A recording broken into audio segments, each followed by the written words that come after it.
Okay, onegaishimasu. So tonight we're just looking at a quick way to clean your katana, your sword.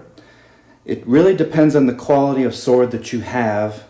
I would recommend if you have a sword that has an open grain or a hand-forged sword, one that costs quite a bit of money, that you would want to invest in a sword cleaning kit, which is right here. This is a sword cleaning kit and it costs about $20 to $30, very, very inexpensive. Obviously, if you're buying a sword for $2,000 or $3,000, you can certainly afford a sword cleaning kit. So I recommend this as the only way to clean your swords, although there are cheap substitutions you could use around the house in a pinch. So this is a sword cleaning kit for $25 or $30. You can clean any type of sword that you wish with this, again, depending on the open grain and the quality of the sword. If you buy a cheap $25 sword at the flea market, chances are it's just a cheap steel with no grain, and you could use Windex and paper towel. If you're not sure of what kind of quality the blade is, ask an expert or someone in the martial arts that knows. And again, you can clean any type of blade, anything from an odachi, which is a massively long battlefield sword, to a tachi, which is the next step down, to a typical katana, which is a Japanese long sword here with a curved blade. You could also use it on a straight blade, a chokuto type blade, which is not curved, but this is another high-end sword that has an open grain to it. So any of these types of blades can be cleaned with this sword cleaning kit. Now, we're going to do a simple cleaning tonight. We're not going to do an extensive cleaning where you remove the handle of the sword and go and take the pegs out and clean way into it. We're just going to do a simple cleaning after you might have done some tameshigiri cutting or some sort of sword practice out in the woods, which I do quite often. Anytime you do any cutting, you want to clean the sword immediately after, because there's a lot of acidity in different things that you might cut, different plants or different bamboos or things. You want to make sure you clean the sword immediately, or it can very quickly rust. So I recommend within seconds or minutes after you finish, wipe the sword down at a minimum until you can get it home and then clean it properly. You would never want to leave the sword overnight. I've done that. I've made the mistake in the past where I've gone out cutting and left a sword and the next day it was rusted. And of course you never want to touch the blade with your fingers ever, or because the natural oils from your skin will leave permanent rust marks on there. So I recommend never touching the blade of the sword, even a cheap quality one. It's just good practice to get into. It's the same idea that you wouldn't want to put your finger near the barrel of a pistol. So let's get started. It's a very simple process. This isn't difficult. It's not physics. It's just a simple cleaning. So once you have your sword cleaning kit, again, you can order these on Amazon or online. Inside the kit, this is the kitty. The kitty is the wood box that it comes in, which is looks very beautiful in the way it's designed here. So that in itself is a little work of art. Inside here you have the hammer that we're not going to use tonight, but you can see that this screws apart here, and you can use these to remove the pegs of the sword and the tsuka handle, but we're not going to use this tonight. We don't need it.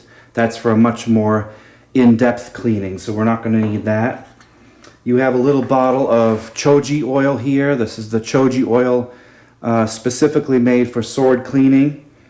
It's a superb rust preventative oil. It's not clove oil, which may cause your blade to rust. It's a special oil just for the sword. Some people substitute this with camellia or mineral oil of some sort. I've even heard of people using a gun oil, a ballistol or something to clean. But again, I only recommend using the oils that come with the kit, because you're guaranteed to know that that's not going to affect and ruin your blade at all. So this is the choji oil. You have the uchiko ball. The uchiko ball is just a ball that's wound up, and inside this here is finely ground stone powder, hazuya and jizuya, wrapped up in this silk ball.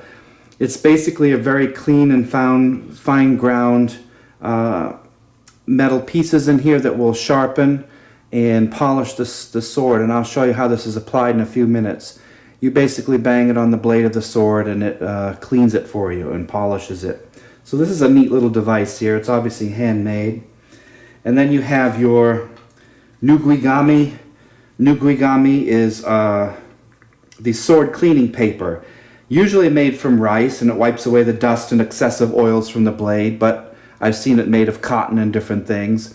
Some people can ask if you can substitute these. You can. I've heard of some people using coffee filters to clean their sword blades, and some people I've heard using a high quality paper towel as long as it doesn't have dyes and perfumes in it. Again, I don't recommend using those because I just don't know what they'll do to your blade, so I recommend using the Nugigami paper that comes with it because I know that this is high quality, it's good stuff. So that's basically what's in the kit. So you get your sword ready. You want to have a nice clean space. Tonight I'm just going to clean this high quality wakizashi here. Wakizashi is another name for the companion sword of the samurai. Samurai often carried 3 swords in that military class. They would carry the long katana, then they would carry the wakizashi and a shortened tanto knife. The wakizashi is considered the secondary weapon of the samurai. So from here you have the different parts of the sword, which I'll go over with you very quickly. Right here is the suka. The suka is the handle of the sword. And the wrapping, which you've seen in many movies, is called suka ito, and a lot of the times it's made from cotton or even a satin of some sort. Up here is the kashira, which is the pommel of the sword, usually very decorative, which holds the suka ito on. And of course that could be used as a weapon as well to attack. You have this is called the tsuba. I'm just going to remove, this is the scabbard of the sword. Is called the saya. Saya is the scabbard. Obviously it's just made of a high quality wood with a nice piano black finish on it. This is the sageo, or the wrapping, which you can use for many different things, so you don't need that on the sword, but this one just has it. It's a good idea when you draw the sword to not pull the handle out, but to move the saya away. So if you notice a lot good quality sword person will pull the saya away from the hilt of the sword rather than the other way around. This frees up the blade from its enclosure. As you see here, this is the tsuba. The tsuba is the sword guard, and a lot of people think that it's to keep the sword from hitting you from the opponent, which is possible. It does save your hands a little bit. It can protect them. But the main use of this tsuba guard is to keep your hands from sliding down the blade. And that's the point of the tsuba here. Then you have the habaki is the little collar here, which holds the blade on. It's called a habaki. Different parts of the blade. It gets really detailed. But if you notice here, this is the mune is the spine or the back of the sword. This is the non-sharp part. And then you have the ha. The ha is the sharp part, razor sharp. I mean, we're talking, could cut just about anything. So that's the sharp part of the sword. You obviously don't want to get your hand near that. You have the hamon. The hamon, if you have a real good quality sword, is this ridge right here, this clouded pattern, which is done by clay in the tempering and the folding process, which makes this part of the sword very hard, whereas this part with the different types of steels is much softer. So the sword is made of different metals combined to have a hard and a softness to it. And again, you can go online and research all of this. And then you have the bohi here, which is the little blood groove. At the end of the sword, this is called the boshi, which is the end of the sword here. And then you have the kisaki is the very tip. And it's just a beautiful work of art here. This particular wakizashi costs about $600 to $800 depending on who you buy it from. This is a great quality sword. It's not something you're going to find at Walmart, so I recommend cleaning these at least once a month. Again, unless you do a lot of cutting, you could clean it perhaps even daily or weekly.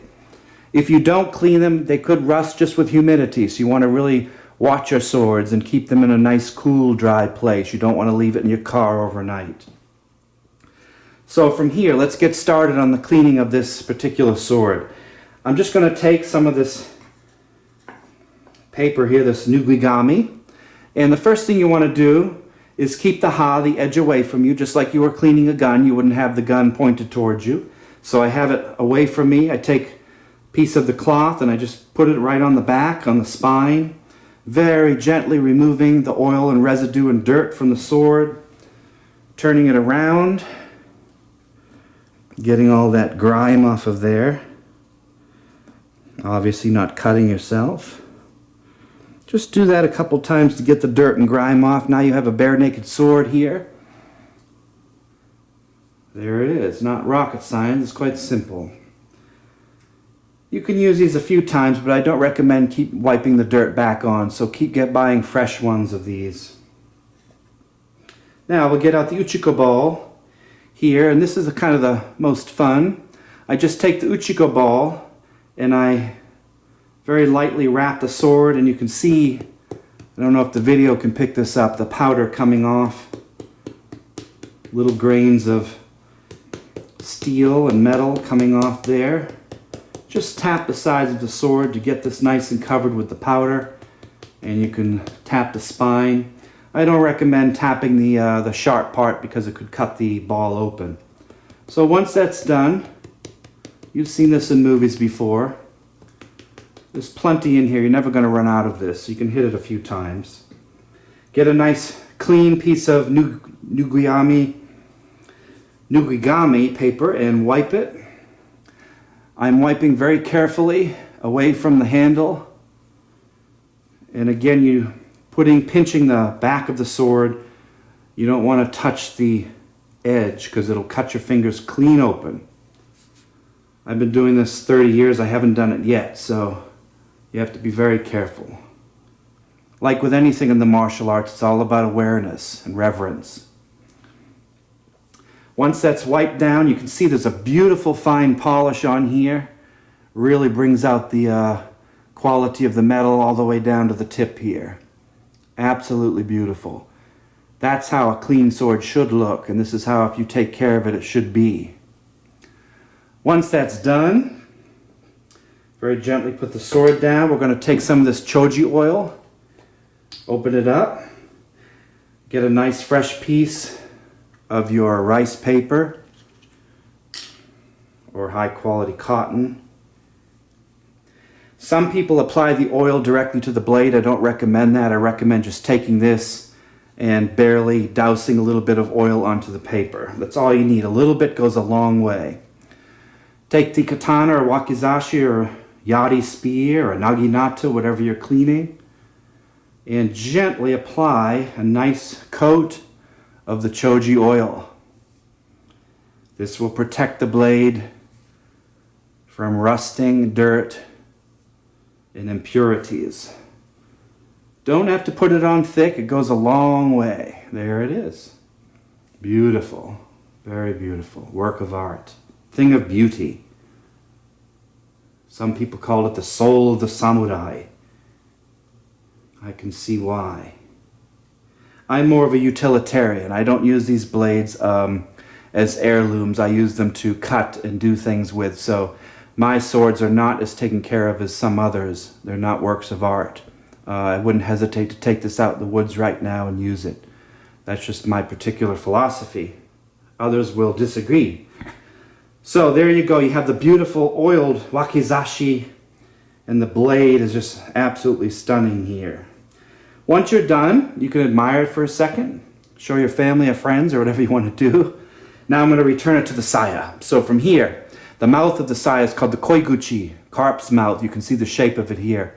I want to take the blade and very gently put it here. Blade is always up. Very, very carefully, I slide the saya up to the handle, the tsuka.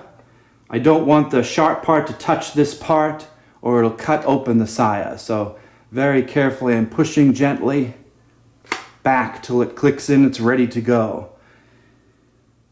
There you go. That's a simple way to clean your weapon.